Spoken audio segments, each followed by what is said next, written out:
Assalamualaikum warahmatullahi wabarakatuh. Nah, masih dengan suara Bu Gio, namun di mata pelajaran yang berbeda. Di kelas 11 ini, Ibu akan mengajar mata pelajaran broadcast.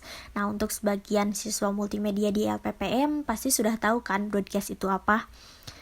Jika berbicara dengan broadcast, apa sih yang ada di dalam pikiran kalian? Mungkin ada radio, ada televisi, atau mungkin tentang fotografi, atau mungkin tentang film juga. Nah, di studi broadcast ini memang mempelajari tentang proses penciptaan dan pengemasan suatu ide menjadi program untuk disiarkan pada halayak melalui media massa. Nah, dalam pembelajaran ini kalian tidak melulu belajar tentang produk apa atau konten apa yang akan disiarkan, tapi juga kita belajar tentang bagaimana cara membuat produk tersebut. Terus bagaimana kita bisa tampil di depan kamera. Juga kita akan belajar tentang proses di balik layar televisi atau di balik radio itu.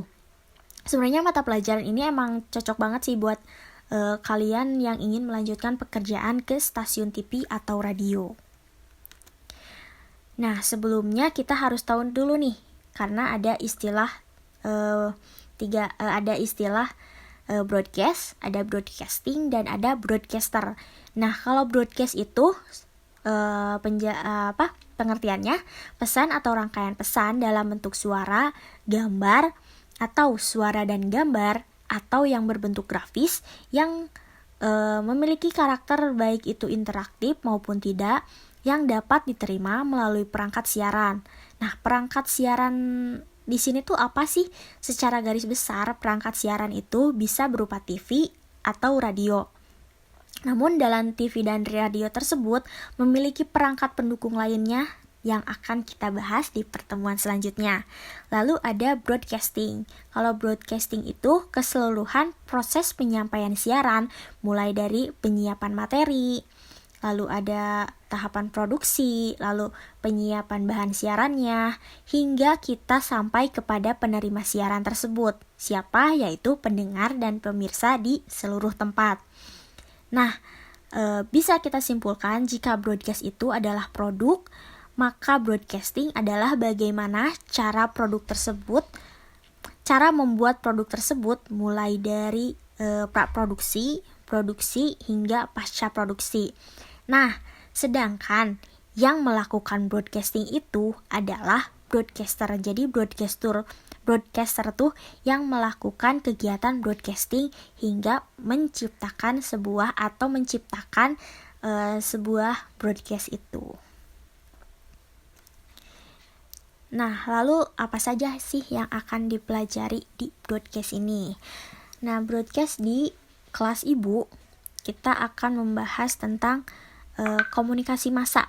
Lalu ada televisi dan radio. Lalu ada dasar produksi audio dan video, dasar-dasar fotografi, ada teknik wawancara dan on-cam. Terus kita belajar juga dasar-dasar jurnalisme. Lalu ada hukum dan etika penyiaran dan jurnalistik. Lalu yang terakhir ada praproduksi, produksi, dan pasca produksi dalam siaran radio atau televisi. Terus Ibu di sini juga menambahkan ruang lingkup broadcast, karena kalian juga harus tahu ke depannya tuh jika kita belajar broadcast kita tuh bakal jadi apa atau manfaatnya buat kita tuh apa. Yang pertama, Ibu menuliskan presenting dan announcing, karena kita belajar tentang teknik wawancara, otomatis kita juga bisa menjadi presenter atau menjadi penyiar nantinya.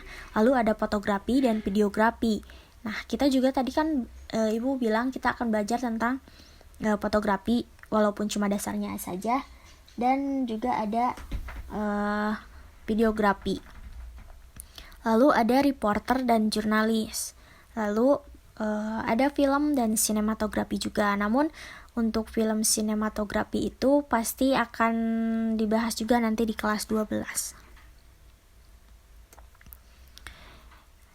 Nah, jika ada yang ingin ditanyakan atau didiskusikan bersama Ibu, bisa melalui Google Classroom.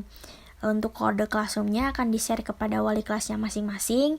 Selain itu juga di Google Classroom nanti bakal ada kuis dan latihan soal dan tugas untuk kalian. Dan selesai. Terima kasih untuk anak-anak yang sudah mengikuti kelas hari ini dan sampai jumpa di minggu selanjutnya.